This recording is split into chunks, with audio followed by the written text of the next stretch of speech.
Assalamualaikum and hi to my lecturer and my fellow friends. Before we start, let me tell you what the purpose of this video. The purpose of this video is to complete our assignment task for subject electric and electronic practice. And we are from group A, need to present about the power supply circuit. Okay, before we start, let me and my team introduce ourselves first. My name is Syazrina binti Malik and my metric number is B062110070. Assalamualaikum, my name is MUSTAQIM bin MUSTAQIM. My metric number is B0620100222. Hi, my name is SITI ZULAIKHA binti JOHNY. My metric number is B0621100362. Assalamualaikum warahmatullahi wabarakatuh. My name is SHAZMI bin ABDUL. My matrix number B0620100294. Hi, I am FAYYADHAH binti MAHYUDIN. My metric number B06211004. Hi, my name is AWATIF binti MANAF. My metric number is B0621100385. Okay, let's get started for introduction first. A power supply transforms incoming electricity into the voltage and current needed to power a load. Two types of power supply, which is internal, found in the larger device like desktop computers, and second one is external, found in the gadget like laptop and phone charger.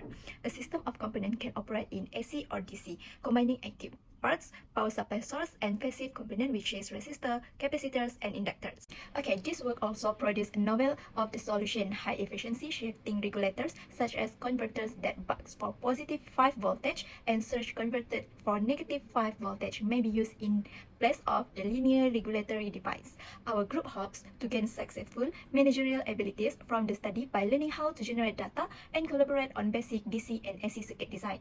As a result, we may also get additional insight from our grasp of electric and electronic calculation. Okay, now let's move on to the methodology. Power supply. What is power supply? The electronic bits and element of many devices and pieces of devices such as television, computers, and billboards need to be powered by direct current DC voltage.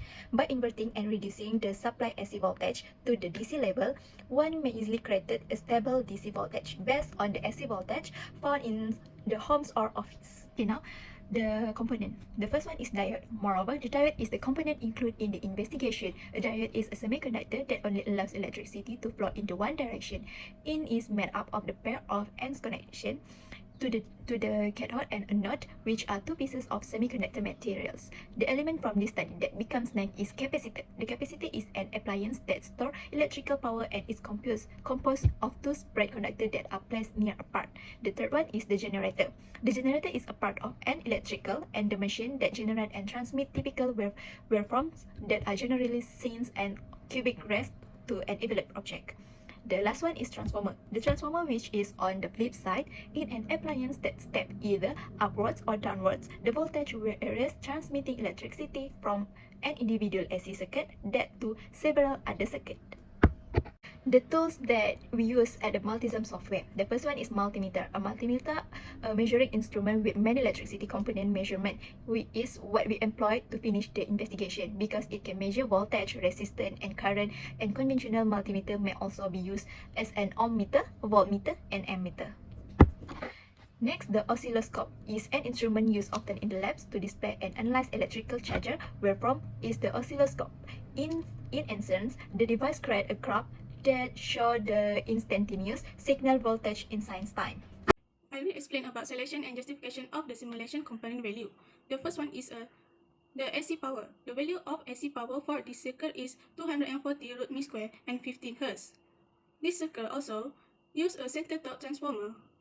And for the diodes, we use 4 diodes, which is D1, D2, D3, D4, and the value is 1N402G. In addition, this circuit has two electrolytic capacitors, C1 and C5. The use of this capacitor is as the main filter. Also, we add two voltage regulators. The value for U1, which is a positive voltage, is LM7805CT, and for U2 is LM7905CT. It also known as a negative voltage. This regulator is a common component used to generate a stable 5V output. On the other hand, for the voltage output, we use negative 5 voltage and positive 5 voltage. The linear voltage regulators in the 7805 series are offered a number of positive output voltage range. Meanwhile, a different class of linear regulators, known as the 7905 series, are produced an output of negative voltage. The linear regulators 7805 and 7905 are used in this circuit to provide output voltage of positive 5 voltage and negative 5 voltage respectively. In this circuit, the filter capacitor C1, C2, C3, and C4 smooth up the DC pulse and produce steady DC voltage. Considering that there are two half-wave rectifier diodes to listen a repulsing signal, you should utilize the double filter capacitor of C5 and C9. C7 and C8 will cleanse the transient voltage to output.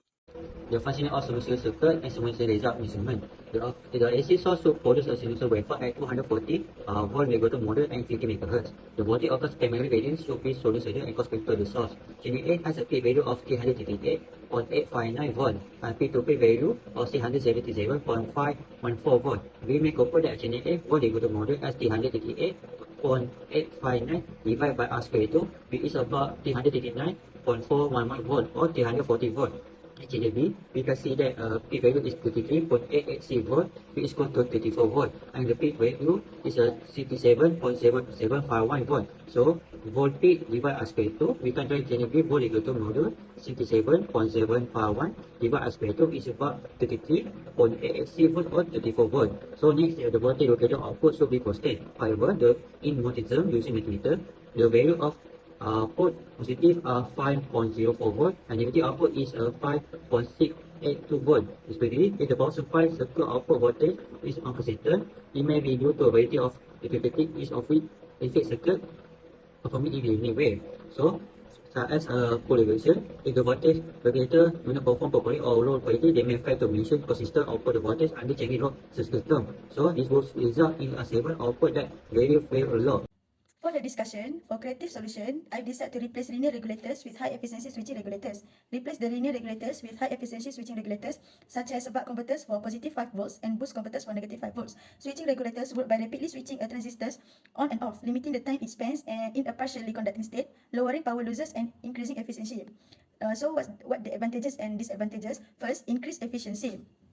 By replacing the linear regulators with equivalent switching regulators can lead to efficiency gains for over 10%. This seemingly small percentage translates to substantial energy saving over time, especially when powering high wattage loads.